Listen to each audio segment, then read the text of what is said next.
جرنده پسه څه دانې لوندې.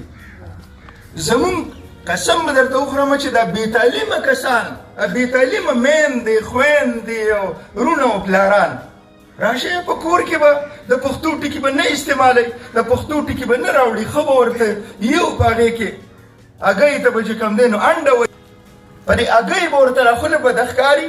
تېر ورځو کې یو دوکان په خوا کې ولاړم، یو ماشوم راغی ورته وایي انډه راکړه. ما ورته داسې وکتل، نو ما ورته وایي بچي او ښه داسې کم از کم د 10 تعلیم خوا او شاوخوا داسې وړوکی هم نه. نو ما ورته ووایم بچي انډه نه هګۍ. نو ما ته وایي چې یاره دې هګۍ باندې را خوله لکه دغه ښکاري، لکه په هګۍ باندې چې دا خوله تا ته بده ښکاري که نه.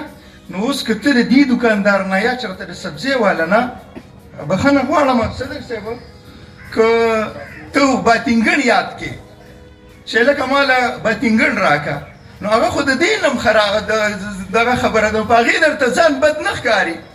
نو زما غرض د دې پیغام نه دا دی که نه چې کله مونږ له پکار دي چې اول په خپل کور کې ګورې، زمونږ د شاعرانو ادیبانو کورونو کې انشاءالله تاسو څنګه معلوماتو کې زمونږ په کور کې به یو ټکی هم تاسو ته بلې ژبې راوړي نه، تاسو ته بالکل هګۍ به وایي، وریجې به وایي، دغسې هر څه دا به تاسو سره پښتو.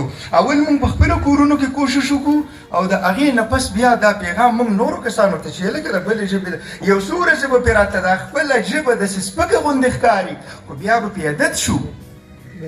نو دا فکر ټول ښاغلي تاج محمود مومند صاحب تر چې زمونږ څومره ګف لګېدلی دی، زمونږ چې ورسره څومره وخت شوی دی، مونږ یې چې څومره کتابونه کتلي دي، ټول په ایمان چې تر مرګه پورې د 100 کالو نه زیات ژوند په دې دنیا باندې تېر کړی دی، خو ټول یې دا غم خوړلی دی. ستاسو ډېره مننه.